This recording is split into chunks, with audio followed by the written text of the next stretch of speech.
Hello, welcome back to the Matt Phifer Experience. My name is Matthew Phifer. I am your host, and today we have on a very special guest. Her and I connected over on TikTok. She's been a part of my lives. I'm a huge fan of hers, and she is all the way out in Houston. We have Mimi Montgomery today, and she runs a practice, and she is a family law attorney. She's the legal guru, the black legal guru on with her website, and she is a wealth of knowledge. She has nearly 20 years of experience as a paralegal and also as an attorney and someone who I highly recommend that you get in touch with if you're here in Texas and if you are struggling in a high conflict divorce or even if it's just a natural divorce. And she has wealth of knowledge in other areas that I'll let her speak to. Mimi, welcome to the Matt Phifer Experience. Thank you so much for being a part. I'm going to kick it over to you, and I'm going to let you tell us a little bit about yourself and how you got started.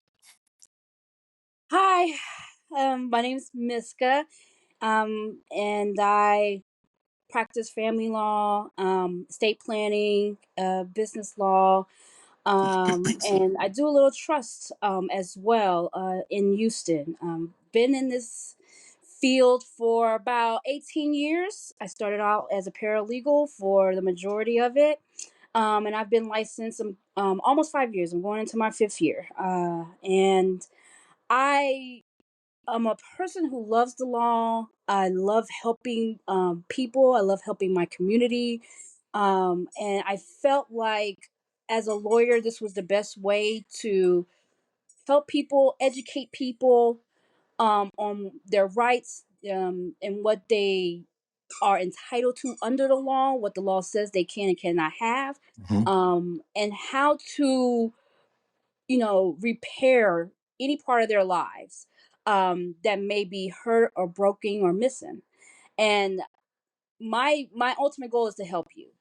And I always say you can only be helped if you're willing to receive the help, and you have to be willing to receive it from any lawyer in order for you to get the best outcome for yourself. Yeah. And so that's my goal of my overarching goal of just being a lawyer and what I do.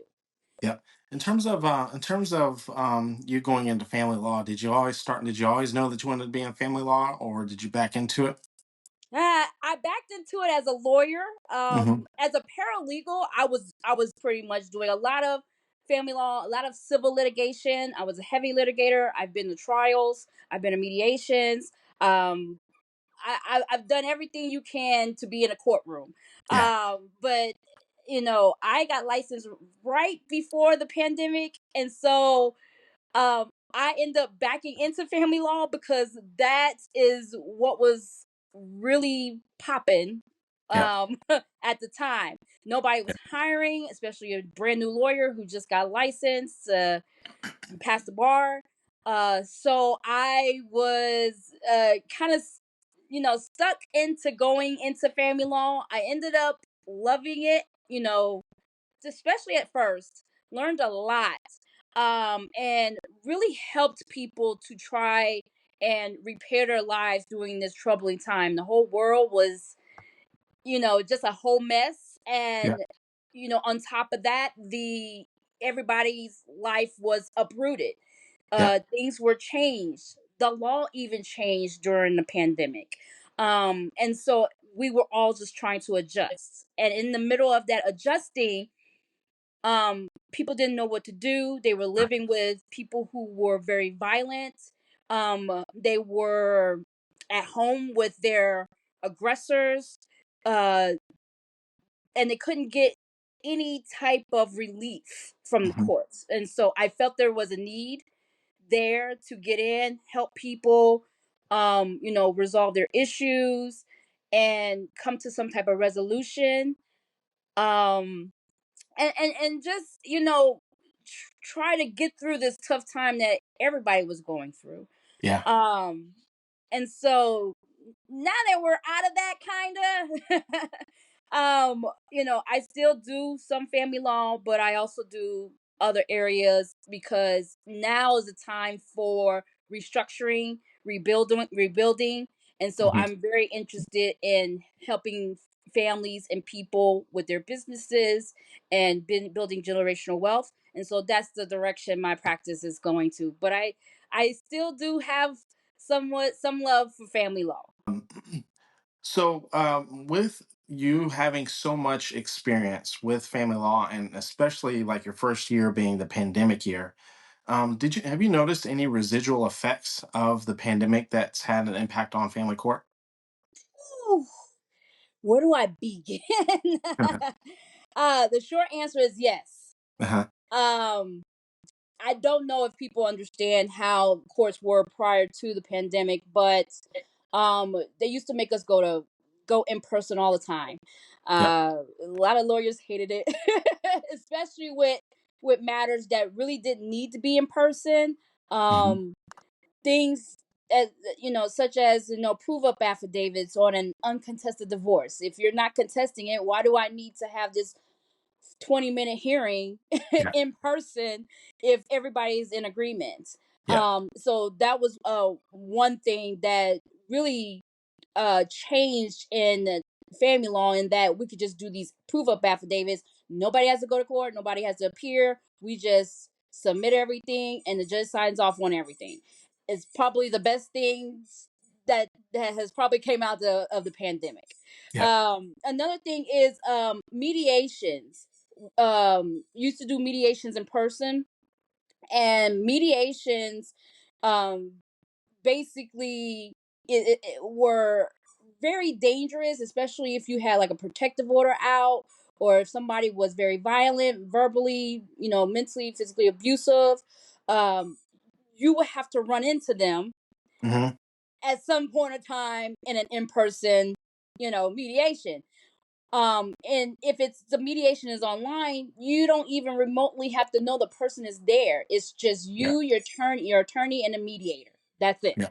Hmm. And so that's another beautiful thing that came out of the pandemic, that we can do these mediations online. I don't ever have to see this person, and then I can still get my case resolved without having to go through any hoops to go see this person or meet this person or interact with this person in any way. Yeah. um Courts have gotten a lot more lenient on being in person. Some things you still have to go in person for, like an enforcement. You Hmm. still have to go in person for an enforcement, because there's criminal ramifications that go Hmm. along with that. You can have a lot of things, even a temporary orders hearing. You can, I mean, I don't know why you would want to, but you can even have a temporary orders hearing online. Yeah. So it's gotten a lot better. We've Yeah. progressively gone forward in technology in the legal field. It sounds like they're more efficient now. They've finally embraced. Very. It was Yeah. hard. It was hard for them. I mean, Yeah. you should see the Supreme Court orders regarding it's like 50 million Supreme Court orders regarding, being in person and what to do with this and what to do with that. It was asinine. I got tired of all the Supreme Court orders. Yeah. But I'm glad we've got to a point where it's doable and fixable. Yeah. And it's more convenient for everybody. If Hmm. somebody needs to step out and go into a lawyer needs to go into a quick Zoom real quick, Yeah. they can go do that on another case and then go back Hmm. and to do what they were previously doing. It's more convenient for us. It's more convenient for our clients, and Yeah. I think efficiently it makes the court more effective and Right. efficient. Right. One of the things that makes you very unique, as an attorney, compared to a lot of other attorneys, even though you do work with everyone, but one of the things that you kind of, made your mark with is father's rights advocate, as a father's advocate, and really fighting for father's rights. And that can be very controversial. And I think that when people hear that, it really shouldn't be. I mean, I think that, there's plenty of attorneys that I've seen that really advocate for single moms and, mothers' rights, and will even do pro bono work. But I have noticed that when an attorney says that they work primarily with men, or they fight for men's rights, that comes with a lot of contention. Why do you think that is? Well, that's I blame society on that. Mhm. It's the patriarchy. It's the gender bias roles. It's the perspective of a woman, and I've had this said to me: a woman should always have their children regardless of whether or not the father is a good father. I just Wow. don't believe that. Mm-hmm. I just don't believe that. Mm-hmm. There are women out here that should not have children, and I Mm-hmm. will say that, and Yeah. I will stand on that. And I've seen it firsthand, where I've literally said you should not have more children. Yeah. I think children are a gift. I think children are a blessing, and if you bring them into this world, whether or not the father is there or not, you should still be a good mother. Mm-hmm. And I've seen bad mothers, Mm-hmm. and if we're going on this belief that a child should always be with their mother, then one bad mother is enough for me to say no. Yeah. I don't believe in that. Yeah. What would you say are some issues that are unique with men who are going through a divorce, especially like a high conflict divorce, that are unique with men as clients versus a mother, Ooh. I will say or this. maybe some differences. Well, I will say this. Most of the men clients don't ask for child support. Hmm. That's off top.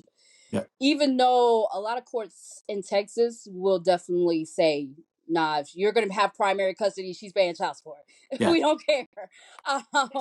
But they don't want it. Yeah. They don't want the financial money, the financial from her. Yeah. They at that point, that's when I know they only want the child, Yeah. and they want what's best for the child. Yeah. And I'm not saying that women don't, because they do want child support. Yeah. What I'm saying is that because of the stigma men have, when you see a man that says, I don't want child support, I just want my child, it, Hmm. it just speaks differently. It Yeah. just says something differently. Yeah. And from my perspective, um, you know, a lot of women out there, and just to be honest, because Yeah. I have to be candid, a lot of women are only focused on the financial portion, and Hmm. and how I recognize that is that they'll try to limit the visitation. Hmm. They'll say, well, I don't want him to have this visitation, or I don't want him to have this visitation, or I don't want him to have this kind of access, and there's a lot of, and the law requires the bare minimum, the standard possession order in Texas. But there are other things that you can get, such as electronic communication, and things like that you can get, while the non-custodial parent doesn't have the child. um I'll have a lot of women come to me and say, "Well, why does he have to have a standard possession order?" I said, "That's because the family code says that's Yeah. the bare minimum he's going to Hmm. receive. So now you're saying he doesn't deserve the bare minimum?" Hmm. You, Yeah. and that's where I'm like, you want me to go and get a higher amount of child support because you think that he's making all this money, but you want to limit his visitation access. Hmm. Especially in Texas, where the law requires that if you are paying child support for any child, you are entitled. Yeah. And this is a requirement. You are entitled to visitation. Hmm. So I get real upset Yeah. with women who have this conundrum in their brain that Yeah. this is okay. Yeah. I just it, I just get so conflicted. And I maybe I don't understand where they come from because I don't have children, but Hmm. I feel like you are doing your child a disservice Yeah. by saying that you want to limit visitation with their father. Do you believe that people are forgetting or just don't know that fathers really actually do have rights to their children? I think it's like that. It's like the thing in the back of your mind you don't really want to acknowledge, Hmm. but you know it's there, Yeah. but you still want to say, nah, they can't have that. Yeah. I think that's what it's like for them. And Hmm. I have to press upon them that they have rights. Yeah. And I know some states out there you have to petition for rights. Yeah. But if you're in a divorce, like in a divorce situation, unless there is an adjudication that that man is Hmm. not the father, Yeah. he's the father in all intents and purpose under Texas law, and he Yeah. has the same rights as you do. Yeah. And I have to reiterate that over and over again.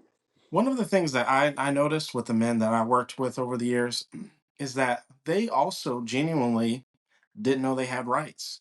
They thought that the women would all that they always win, the women always get their Mhm. children, and when their eyes began to open up as to the fact that no, you actually have just as much as many rights as she does as a mother. No, you have just as much of a right to ask for full custody or 50 Mhm. 50. Mhm. Because especially in a situation where the man was dealing with more of a narcissistic woman, and he, there was concerns of abuse, or if he was abused, or if she was mistreating the children. Yep. um their eyes begin to open up really wide in terms of like, wow, I really do have rights, really do have a say here. um have you seen that revelation with men, and is that something that you really have to kind of coach and you really have to teach them because of society's biases, and because of maybe even some things that their friends, family, or even the other significant other, or soon to be ex, is telling them? I'm going to respond to that by saying telling a story. Yeah. Um, I represented a man who I think his son was like teenage years, Yeah. and the mom, they had an order. It was a modification, so they had an order, but the mom never really let him, you know, make initiatives according to that Right. order. And he spoke Spanish, Hmm. and I say that because a lot of people who are Hispanic run through the court system and don't really understand what's going on. And Yeah. so, I implore people to always, make sure you know what's going on, even though you don't speak English very well. Right. But he spoke pretty much 100% Spanish. My Spanish is like decent, but it's not like the greatest. But I personally have on hand a standard possession order in Spanish. Hmm. And so he came to us and said, "Hey, she's not letting me see my kid. I at least want to see my kid." And I said, "Well, you guys have an order. Like, how do you not know? How are you not seeing this child?" And he was just like, "Well, she would never let me see him, or anything." I said, "First of all, and this is what I always say to every man, hold her to the fire. Hold her accountable. If Hmm. you have an order that says you or have visitation, hold that woman to the fire." Right. Okay? And so I gave him the standard possession order in Spanish. And when he read through it, she was just like, "This is how I'm supposed to be seeing my son?" And I Hmm. was like, "Yes." And he broke down in my office crying. Wow. And it was at that moment I was just like, I these men don't know. Yeah. And these women are just, and they're going by exactly what these women tell them Hmm. instead of going in that order. I always tell a man, keep your order in your glove compartment of your vehicle, Hmm. or keep it on your phone, or keep it somewhere, a copy where it is safe and you can easily access it. Right. Because anytime she violates it, that's a violation. Yeah. You get 3 violations in Texas, you Hmm. have an enforcement. And yes, you can go and see. Here's the thing: I love enforcements because I get free attorney fees. Hmm. So you come to me for an enforcement, I'm going to say, okay, Yeah. let's go get it. I'm gonna charge her $5,000 for me having to come and prosecute her for violating a court order. Yeah. But you have to hold them to the fire. The Yeah. accountability is you and her. Yeah. You have to hold yourself You accountable. gotta you gotta be proactive, and you gotta take some Right, responsibility. I think right. that's the hard part for a lot of men in situations like this. And it shows up very differently when it's the man who is in an abusive relationship and he's the victim, because it may not be as much physical, but there is a lot of, that this Mental and person has social. had more far more has had control over you, your finances, everything that you do for such a long time, and oftentimes even the child during the while the two people were together. And so you just assume that that person is correct. And even with, because of the societal biases, when you Mm-hmm. go to friends and family members, they just assume that it's right as well. And so Mm-hmm. what you're really just putting yourself in a position where the person who is your adversary has all of the control, just because you just don't have enough information. You don't have the right information. And it gets to a point where you don't even really feel comfortable, asking the questions, or even asking your attorney, because you just assume that all these people are correct. You have to get you have to get comfortable with being uncomfortable sometimes. Yep, absolutely. They're going to hold you to the fire when you miss a child support payment. Oh yeah. So why not hold them to the fire when you miss a visitation with your Right. child? It Hmm. is the same thing. And Yep. don't think that it's because you're paying money and you're throwing money at them that is sufficient. Right. Okay, Right. especially if you are a father who cares. Now, I'm Yep. not talking about the deadbeats out there, because we know they exist. Right. But if you Right. are a father who cares and want to be a part of your child's life, you hold them accountable for not letting you see them, just like they will hold you accountable for not paying child support. Yep. It's the Absolutely. same thing. Do you see instances, a lot of men talk about how women will play victim, who they'll say that Mhm. they're being abused. Is there a lot of truth to that? How often would you say that those things happen? On social media, you hear a lot of women say it's only 2% of the fact that only 2% of the time where it's false reports. And I've heard that it's very, very different behind the scenes and actually in the courtroom. Um. So And I want to give a disclaimer. I don't want to downplay any woman who's actually going through abuse, but we just want to have conversations about situations where it may not be the real deal. so this is the hard part, right? Hmm. It's hard to nail down manipulation. It's Yeah. hard to nail down if you are the aggressor or the aggressee, Yeah. right?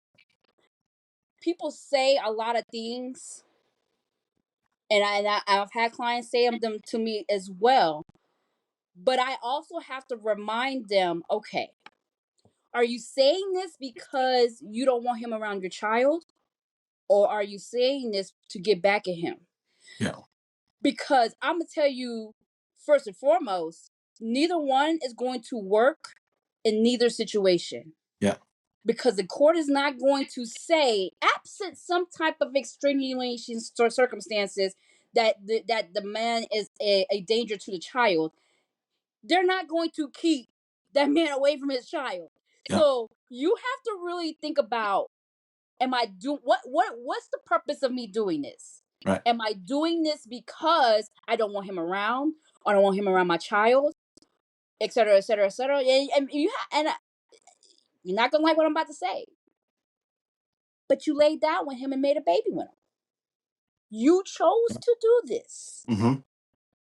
This is the person you chose to have a Yeah. baby with.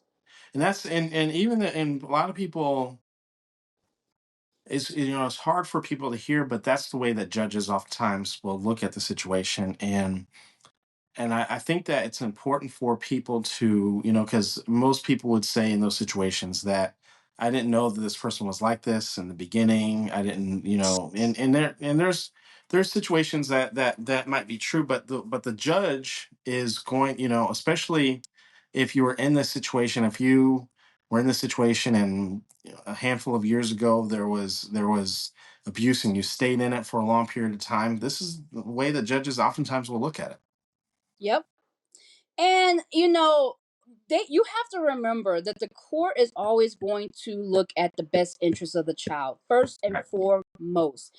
Mhm. Nothing is above that. That is number one. So your feelings, how you feel about anything, whether or not you want this person around, whether or not you want this person to have access to your child, none of that is going to come into play Mhm. unless it is in violation of the number one rule, the best interest of the child.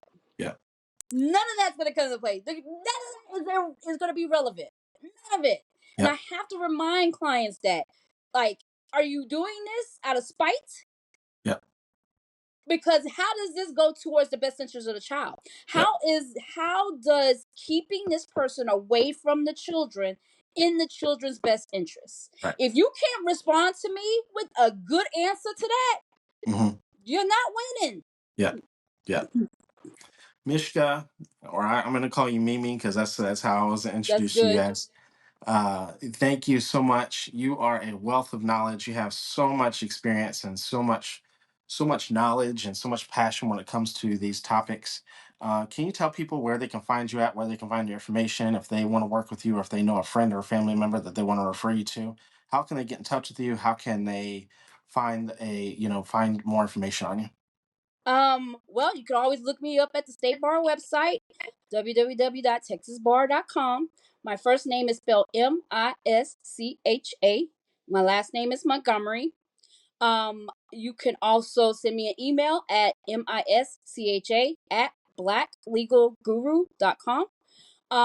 And you could also send me a quick text 281-221-7169. That is my business cell phone line. All my clients have this number and they have easy access to me.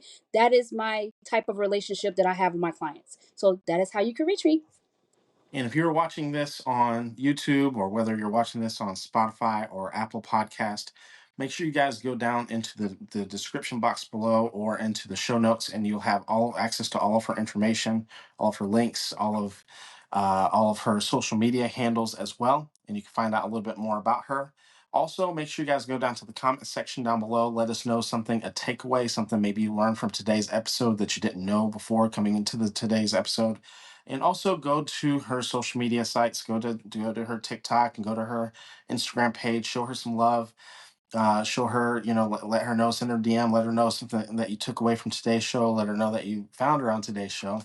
With all that being said, thank you very much. This is the Matt Phifer Experience. I'm your host, and I will talk to you in the next episode. You guys have a good one.